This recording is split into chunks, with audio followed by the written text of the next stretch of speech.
Bismillahirrahmanirrahim. Assalamualaikum. Hai babi. Bagi goyang-goyang sial. Macam mana intro ah?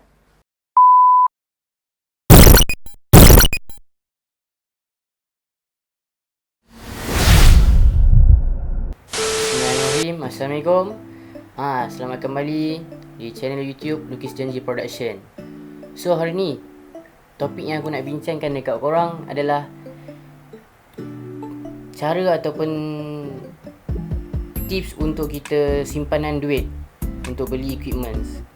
Jadi yang pertama adalah yang kita kena buat, macam aku sendiri buat adalah tabung simpanan. Okey. Tabung simpanan ni terbagi kepada dua, sama ada duit siling ataupun duit wang ringgit. Okey, duit siling ni yang aku selalu buat, janganlah kita kumpul duit siling dalam satu tabung besar. Ini untuk long term lah, jangka masa panjang. Untuk dalam setahun sekali bolehlah kita buat untuk tabung duit siling. Tabung duit siling ni macam yang aku buat, setiap 1 tahun, bulan 12 aku akan keluarkan lah, pergi kat bank tukar duit macam tu. Jadi kalau tabung duit siling ni, janganlah kita dah letak, minggu pertama, minggu kedua je kita simpan duit dalam tu, dah tengok below lah nak penuhkan duit siling ni kan. Mengotak kat bibi dah tengok. Macam tu lah lebih kurang. Kita kena sabar lah kalau kita kumpul duit siling. Kalau duit ringgit ni, macam kita sebagai yang dah bekerja lah, kita set dalam diri kita, minggu ni aku nak berapa simpanan aku. Tak kisahlah sehari kita dapat contohlah RM10. RM5 simpan dalam tabung. Macam tu lebih kurang. Itu untuk yang dah bekerja lah. Kalau kita nak kumpul duit RM5 sekeping boleh, RM10 sehari ataupun RM50 seminggu. Dia tak kisah. Terpulang kepada kemampuan korang sendiri lah macam mana kan.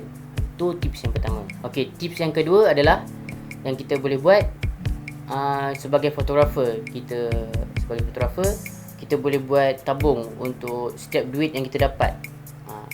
Contoh macam kita buat part time fotografer kan. Untuk weekend kita buat part time. Jadi duit yang kita dapat tu, separuh tu kita akan, tak kisahlah korang nak sedekah ke, nak bagi kepada parents ataupun tak kisah, terpulang kepada korang sebab rezeki korang kan.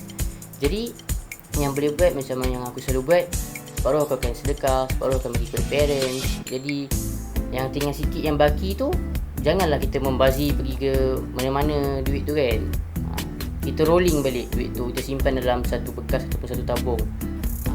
Untuk tabung duit tu kita boleh guna untuk beli equipment, boleh guna untuk aksesori, lebih kurang macam tu. Tak kisahlah nak guna untuk apa kan. Janji kita dah ada saving untuk equipment, kita dah ada saving untuk diri kita sendiri pun kita dah ada dah. Itu tips. Tips yang ketiga yang aku boleh share adalah contoh ni untuk student lah. Contoh untuk student, tak kisahlah IPT ke, sekolah menengah ke, kita boleh buat bisnes macam dropship. Sekarang ni banyak kita tengok kan, budak-budak sekolah selalu buat jual cokoja, jual pisang salai, jual susu pisang Nilofa. Semua benda tu korang dah ada yang jual pada macam produk kosmetik, semua tu. Jadi korang sebagai yang dropship ni, kalau korang lah dah buat dropship macam tu, tak tahu macam mana kita nak saving duit kan. Jadi dengan jualan kita tu, contohlah dalam sebulan tu kita target dapat 300 yang jualan dropship saja kan. Jadi 300 tu kita simpan, 300 tu separuh yang kita dapat tu kita simpan, kita rolling balik duit untuk produk-produk yang akan datang lah. Janganlah bila kita dah dapat duit tu, kita terus anggap wah ini gaji aku sebulan macam tu. Jadi macam bila kita dah guna terus, dah habis tu, bila kita nak repeat stock balik, kita akan jadi macam alamak, mana duit aku nak pakai ni je lah. Sebab kita student kan, kita tak ada saving semua tu. Jadi kat situ kita akan jadi macam stuck sikit. Jadi salah satu yang kita boleh buat dengan duit, kalau kita ada tabung yang kita buat sendiri tu untuk yang jualan dropship, kita dah ada dah. Contohnya kita ada RM30 untuk bulanan ni kan, kita dapat RM30. RM15 tu kita simpan dalam satu tabung untuk rolling balik stok yang kita akan ambil untuk masa depan. Yang RM15 tu simpan dalam tabung simpanan yang kita buat RM5 sehari macam tu. Janji kita dah ada lah. And lagi satu cara dia adalah bila kita menabung, kita kumpul duit ni, kita kena niat and selitkan dalam otak kita mindset.